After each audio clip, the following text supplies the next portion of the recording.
Hey guys, this is Mike from Real Life Counseling, and today we're going to talk about the 4 things that you absolutely must do if you want to change your life and turn your life around. And you'll notice I didn't say immediately or instantly or quickly because it's not going to be that. It's going to take time. So, if you really want to make a difference and really want to genuinely change things about yourself and what you're doing, these are the 4 things that you need to do. And they will be relatively quick, but we're not talking about hours or days or even weeks. We're talking about months, and it will take time. You know, they say it takes about 30 days of doing something all the time to become a habit, and that's really true. And in fact, it may take more than 30 days, especially if it's something pretty deep and significant. I'm going to talk about that a little bit more in this video a little later. But the first thing you need to do is be motivated. You know, an example would be if people want to exercise or go on a diet and they say, you know, I really want to do it, and then they don't do it. Now, I think that a large part of the reason is because it's not really what people want to do. Sure, maybe there are other things going on. Maybe you're depressed. I mean, if you don't have the energy to do something and you're very apathetic, that could be a sign of depression. But in other cases, you may want the results. I mean, who wouldn't, right? But it's not really that important to you. You'd much rather maybe sleep. Maybe you're just so exhausted at work and you just need time to rest. Maybe, you know, like me, I'm a foodie. I love trying different foods. Maybe you like to eat. You want to try different things, and that's more important to you than diet and exercise. It's not that you don't want the results. Of course you want the results, but you have other things that are more motivating to you. Maybe you like to socialize, and when you socialize, people eat and they drink, and that adds weight. And so you want to make sure that you're really motivated. You know, some people may say they want to go back to school because they want to, get more credentials for their job. And then they don't do well. They don't study. They don't do what they have to because maybe that's not really what you want. So you look for the deeper motivation. So if a person is, they want to go on a diet, is it just because you want to look better? Is it because you want to be healthier? Is it because you want to have more energy? If you go back to school, is it because you just love learning? I mean, you could learn on your own. You could buy books. You can go online. Or is it to improve your job? What is the real reason why you want to do something? That motivation is key.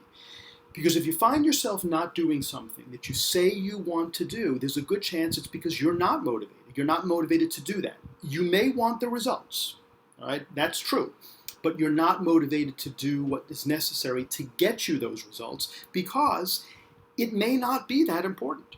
And if you still want those results, you got to find something within that is important. So having a thin body is nice, but that may not be motivating enough.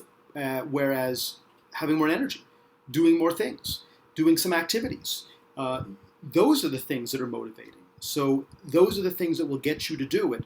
Again, learning something new just for the sake of learning, that might not be motivating, especially when you're working all day and you're taking classes in the evening. But working for your job, looking for new opportunities that class can get you on the job, that may be motivating. So you got to look for the motivation.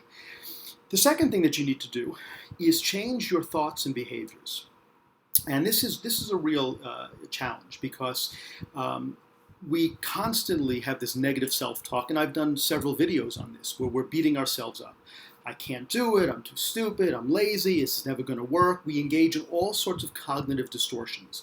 We predict the future. Oh, I know I'm not going to get the job. I know I won't get a good grade in this class that I'm taking. I know I'm never going to meet the love of my life. We read people's minds. You know, oh, I know they don't like me. I could just tell. They don't like me. I saw it in their eyes. You know, or I know that this person isn't going to hire me. I could read their body language. We mind read. We predict the future. We catastrophize. We minimize the good things that happen to us, and then maximize the bad things that happen to us. We blame ourselves for a lot of things. So this self-talk, this getting rid of the negative self-talk, and having more realistic self-talk. And notice I didn't say positive, because there may, oh, I'm the best person in the world. You may not be the best person in the world. You may not be the best at the job, but you're not the worst. Say, I do this well, I do this well, I do this well. I'm qualified, I'm competent, I know what I'm doing, I get results. You don't need to be the best in the world. So you don't want to do the opposite. You don't want to blow yourself up and say, oh, no one's better than me, I'm fantastic, because If it's not true, and in most cases we're not the best, we're good, but we're not the best, you're not going to believe it. That's as cognitive distortion as a negative. It's as irrational and as logical as the negative. So be more realistic. Be objective. You're not this loser, this failure, this person who can't do it, but you may not be this genius, this Albert Einstein level genius either. How many of us are, right? So you want to have that positive, but more realistic self-talk and cut that negative kind of cutting, nasty talk that most of us do to ourselves, even unconsciously, right? And that's the other key, that a lot of times this is unconscious. When we're consciously aware of it, we know it. We hear our inner voice, but sometimes it's so quick, it's so under the surface. Maybe even we dream about it. We wake up and we're just feeling bad. We just have this bad feeling about ourselves, not just physically, but emotionally. And maybe because these negative thoughts that are on the unconscious level are seeping through. But related to that, it's also behavior. If you avoid things, some people have an avoidant behavior. They don't want to do it because they're afraid of failure. So that's another thing that we have to challenge. We have to take those risks. We have to, but manageable risks in small steps. So changing the thoughts that we have and changing some of our behaviors. If we avoid going to the gym, for example, because we feel bad, we don't want to look out of place, maybe you go for even 10 minutes. Just go on the treadmill, walk it, don't do anything crazy, just for 10 minutes, and then leave. Maybe you take one class. Maybe there's some class at the local community college. It could be a continuing ed class that only meets 3 times.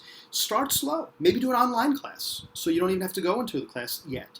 Start small, but the thoughts and behaviors have to change. And it's a cliche, but I'm going to say it because we've all heard it, right? If you always do what you've always done, you'll always get what you always got. You got to do something different, but make it small so it's not overwhelming. The third thing is related to this. You got to practice. You can say, you know what? I'm engaging in these cognitive distortions rationally, intelligently, logically. I know they're wrong, and I'm just going to stop doing them. Yeah, well, good luck with that. These are habits. We have these negative habitual ways of thinking that we've developed from the time we were kids. You're not going to get over it in a day or a week or even a few weeks. It could take months. It could take maybe up to a year. It usually doesn't take much longer than that. Once people get it, but you got to practice it. It's got to be repetitive again and again and again. Write it down. Writing down is crucial. It's vital to doing it. So you must practice this, talking back to your negative self-talk, talking to yourself the way you would talk to a good friend or a loved one. You wouldn't talk to them as nasty as you talk to yourself sometimes. Practicing some of those change behaviors, those little small steps that get you closer to your goal. And then number 4, skill development. And this is a big part too. So let's say you want to be more social. The fact is, you may not know how to make friends. And I know that sounds weird, but not everyone does. Some people are not good with small talk. How do you talk to people? I don't know that little small talk stuff. That's okay. Learn it. Maybe when you start a gym, maybe if you hire a personal trainer. Now I know they can be expensive, but maybe at first so you know how all the equipment in the gym works. Maybe you need those skills. Dieting, how to eat right, how to do proportion. Maybe how to be assertive. These are skills, and you can practice and review and self-talk all you want, but if you don't have the skills, it doesn't matter. You can't talk yourself into having skills. If you're a physicist and say, well, I know nothing about physics, but I'm going to give myself positive self-talk, it's not going to teach you physics. You need the basic skills that physicists have in order to do physics. You need the social skills. You need those business skills. You need those diet and exercise skills. You need those school skills. Whatever they are, it's skill-based. So number 1, motivation. Right? Number 2, self-talk and behavior. Having positive self-talk and doing small behaviors to get you closer to your goal.